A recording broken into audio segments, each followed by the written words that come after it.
So where did the name Pineapple come from? Yeah, so just a bit of a background story as to what we do, because it links to what we actually do. So we are a peer-to-peer insurance offering. It's all app-based, so it's all digital. So what a lot of people actually don't know You're in is the that insurance business. Yeah, You we're look in this far shit. too cool to be in the insurance business. Thank you.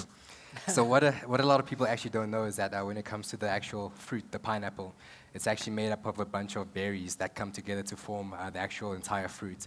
So this kind of echoes the sentiments of what peer-to-peer insurance is for, you know, the many coming together to protect each other. It's a clever name. Yeah, thank you. Tell me, is being an entrepreneur at your age more difficult, or do you feel that the canvas is wide open, that the world is your oyster? Well, I think it's a bit of both, really. The difficulty comes in, you know, getting the older generation to take you seriously, especially in the financial services industry, where you have a lot of, you know, legacy thinking and a lot of old players in the game. But on the other side of the coin, being young, it, you know, sort of opens you up to new technologies and new ways of doing things, which are pretty exciting and pretty much paving the way for the future. Inge, is that a problem, that people at your age don't take you seriously? And if that is the case, if you buy the premise, how do you overcome that kind of ageist discrimination? Quite frankly, in my case, my work speaks for itself. By the time I get to a place, you know, like, because I do like physical, actual products, as opposed to, for instance, in your case, where you need to look presentable and whatever, you know. Tell us what you do very quickly. Okay, so I'm an industrial designer by profession, but in this case, I design luxury leather goods. That's what I do in this case, yeah. Okay, so you two should be talking to each other. Do you know each other? Yeah, he's my brand ambassador. Okay, so there's a relationship. Yeah. I was going to take a commission. I hooked the two of them up. There was going to be something in it. Roger, what do you do? So I run 3 different companies that are founded. Very different companies, actually. One is them is Edsum, Austin, and JCB. Yeah. So Edism is it's a training company that uses business simulations in order to kind of expedite training. So when training when training is important, for example, when competence is a must, we use simulation. So pilots use it in flight simulators. Military people use it in military training. But then when it comes to the business world, we're still old school and use textbooks and old professors and boring slides. So business simulations kind of have leapfrogged that, and that's what I'm trying to push here in Africa. So that's one of the things. The other thing is Arts On, which is a boutique arts events company where people come in, they paint, they drink wine, they chocolate pair. And it's not actually about painting or drinking wine. It's just about creating a good environment to almost encourage creativity and innovation. It's not about drinking wine, and that's your story, and you're sticking to it. Just about, yeah. Yeah. And then JCB is a textile importer. We just import T-shirts, caps, and all, just for the promotions market, the marketing market. Has your youth been an advantage for you? Yes and no, so in different things. So in the getting into the lecturing field, I would say it's a disadvantage, because you're almost pushing up against people that are older than you, and in education, age is something that's taken with wisdom. You know, the older you are, the wiser you are. So I'm by far the youngest out of the people that I know that are lecturing. Most of my students, if you want to call it, are younger than me. So there it's a disadvantage, but because technology and people are buying into the idea that technology can improve things, you're almost the right age to be using technology to break that. How do you overcome, though, particularly among older people, that perceived prejudice? I think you just got to keep knocking, because you also got to remember that older people... Second time we've heard that, everybody. It's keep knocking. It's an important lesson today. And kick that door down. And then the reason you keep knocking is not because, what can I say, someone, first of all, because you're younger, they might not take you seriously. But the second thing is, because you're younger, you might be taking their job. So you need to also understand why they're not letting you in. So when there's things that you are better than someone, they're not putting you down because they don't think you know what you're talking about. They're putting you down because you're putting them out of a job. And I think in a lot of industries, that's important. But then if you take a different thing like Arts On, where you can be young and you can be fun and you can be creative, then the youth is definitely for you. Because if you were a lot older, in your 50s and 60s, to then be playful and young again is almost frowned upon. You know, you've passed that age, you're not allowed to do it. And this is all just from people's perceptions of what you are and what you aren't allowed to do. Thanks for making me feel really good about myself. But you're still cool, you're still cool. It's a nice recovery. Masawabe, tell us a little bit about Surge Water. What is it? I think before I do that, so I think first I just want to take this opportunity just to appreciate you. I'm a great fan of your work, And I think just sitting here in this panel that's being facilitated by you, I've been following your work. I think how you started from humble beginnings working for the Harvard in the Eastern Cape in PE. You went on to join the broadcasting space in radio for more than 10 years. I think how you shifted from there. I mean, even in that space, how you broke the news of how our struggle hero, Chris Hani, passed on, or how he was assassinated. From there, you went on to join such Okay, enough now. stations. Okay, you're making me embarrassed. You know, Thank you. So after He's conquering... read the Wikipedia page. But thank you. I really do appreciate it, and you're making me very embarrassed. And this is not about me, it's about you. Because as much as I appreciate that, and I really enjoy what I do, what I get more enjoyment out of is listening to success stories. Yes, and sir. patently, you wouldn't be sitting here unless Yes, sir. you were not only a startup success story, but also people Yes, sir. see you as having huge potential. So back to my original question, and I thank you, all right? Yes, sir. How did you get your start? You're the co-founder and the marketing director. Yes, sir. What is Surge Water? So Surge Water is a still company of mine. I co-founded with two of my business partners in 2017, July. We produce and sell still water. It's a company that is a shared value enthusiastic company. So shared value is a business philosophy that was founded in 2011 by one of the professors at Harvard University that says that businesses cannot be sustainable if the communities that they operate in are not sustainable themselves. So that's one of the philosophies, and that's one of our differentiating strategies that we chose to go with as a brand. How does that manifest itself within the community? So as it stands right now, I think if you look at our brand and some of the work that we are doing, we're educating 2 kids at the University of Fort Hare in the Eastern Cape with some of our profits that we're making from our brand, but also in partnership with a non-profit organization called the Education Access Campaign, which is doing some phenomenal work in rural and township Eastern Cape.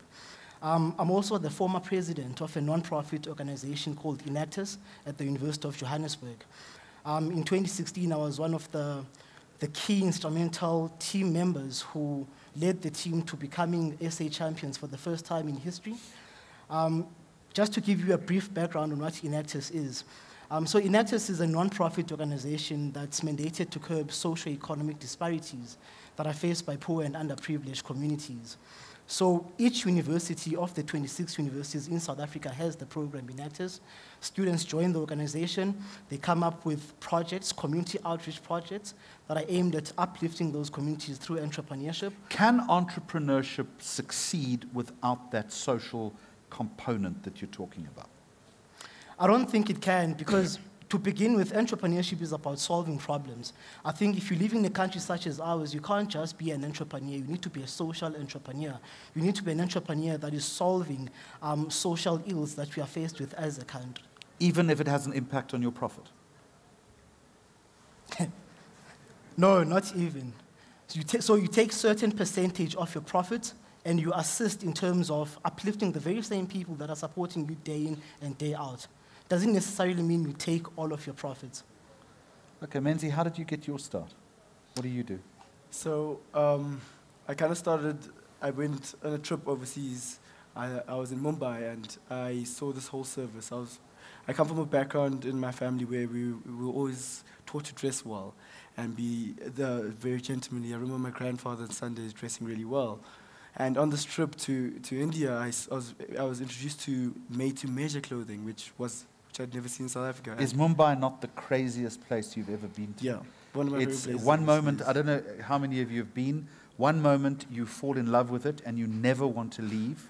The next minute you can turn a corner, am I right? And you hate it. And you're horrified. And you'll turn another corner and you love it again. And the energy, if you think Johannesburg has energy, this place is absolutely infectious. Indeed. Continue the story. So I brought back this concept, and I grew up in the whole generation of influence, like this new generation of social media, and I was exposed to people like the I See a Different Jews, the Art Comes First, and they were just doing this dandyism thing overseas. And at the time, I didn't understand what it was, but I was really inspired by it, and I wanted to dress like these people, and I thought people would want to dress well like these people, and I kind of formed this idea of the Afrocentric gentleman, who's a gentleman who who's very in touch with his African values, but he's still a man of the world. So he could be wherever and still relate. He's a global African. And I came back and I started this I was 16 at the time, so I started this company, and I'm like, what should I call it? Afrocentric Gentleman. That's what I've been aspiring to. And How difficult was it for you to get a foot into the market? it was quite difficult because I didn't know where to start. But then I was kind of, through the help of my dad and some civil connections, he said, I know a person who knows a person. And just, kind of cold calling. Cold calling goes a long way. You find a supplier there, you find this. But you kind of don't know much about what you're doing, but you're kind of really passionate about what you're doing. So you're learning, and the internet is a great place to learn all of this. And I learned very quickly. And I learned from tailors how to do measurements and things like that. And I learned how to shoot content from the web, and the web really, really opened my world. Part of the issue then is once you have started the business is to create scale. Am I right? Yeah. How did you go about creating scale in your venture?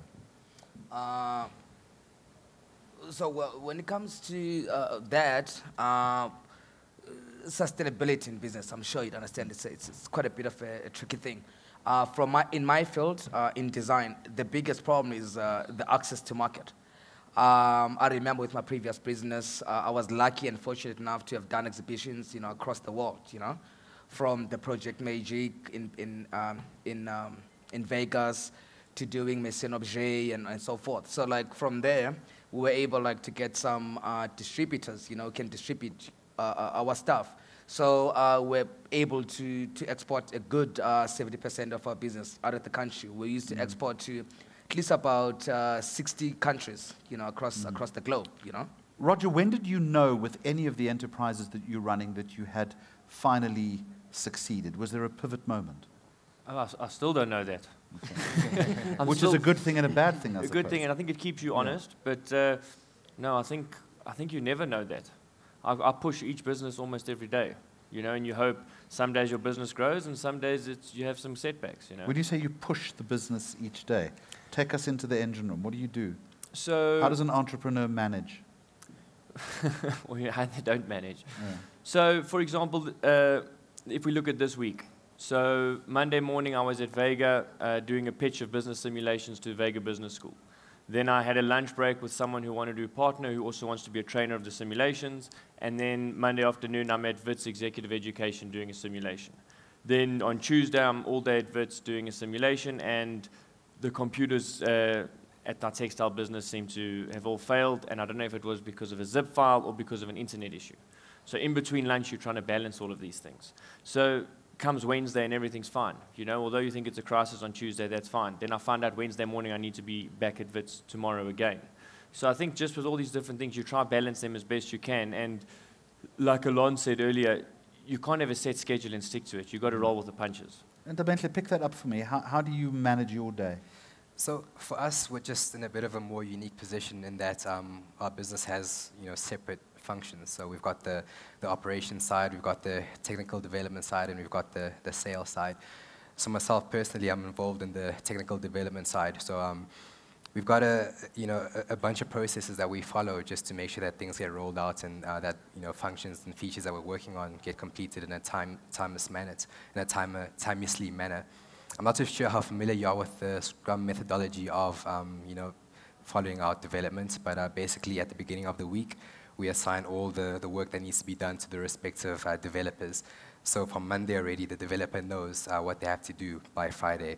Whether they're in the office when they do that work or whether they do it from home, that's none of our business, just as long as they get that work done. And every single day we have what are called stand-up meetings, where we all call each other in and get an update on the progress of the work, as well as if there's any red flags. How many hours a day do you work? Sheesh, how many hours of a day don't I work? Okay. Are you working right now?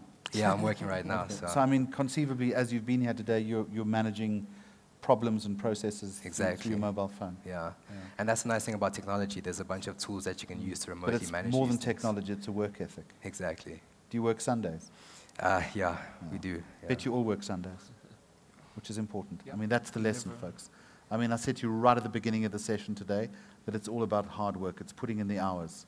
And this is what all of these young people are doing. In the interest of time, I'm going to ask you each one more question, and then I'm going to move on to our final panel discussion. And don't be funny with me, okay? This is a serious question. What gets you up in the morning? I'm very passionate about what I do. Okay. So it's creating something new. Because I'm in the business of creating things, basically. For me, it's to be happy. So Okay. every morning I wake up, I want to be happy, and entrepreneurship does that for me. Are you happy right now? Very happy. What makes you sad? Traffic. Okay. Masumwabe? What gets me up in the morning? I think And don't say a strong cup of coffee, because my dreams. I'm a very passionate young man. My passions, my purpose. I think right now I'm living my purpose. I work as a marketing specialist at Philips. After hours, I'm focusing on my brand, which is Surge Water. I run a non-profit organization called Mentorship Foundation Africa. I give talks in townships and rural communities. So my passion wakes me up in the morning and it keeps me going. Do you have a work-life balance, or is that not a thing yet? No. Are you too young for that? Too young for that. Okay. At some point, all of you will have to recognize that's critical. You've got to find that balance in your life. What's the answer? I'd say just proving the naysayers wrong, because we're in a segment of insurance where a lot of the traditional guys say that what we're trying to do can't be done, which is an all-digital sales approach to insurance. So we're just trying to prove them that it can be done. The same way how the direct players who came out in the early 90s, they were told by the guys who go through brokers that direct sales in insurance is impossible, you can't do it. But they proved them wrong, so we're trying to do that with the digital approach to insurance. Menzi? I think it's that my reality is almost more vivid than my dreams. Like I am living a movie. Every single moment that I'm living and pushing my brand is amazing. And I think that's what gets me up in the morning. Guys, you're all inspirational. Thanks for coming in. Appreciate it. Thank you, guys. Okay.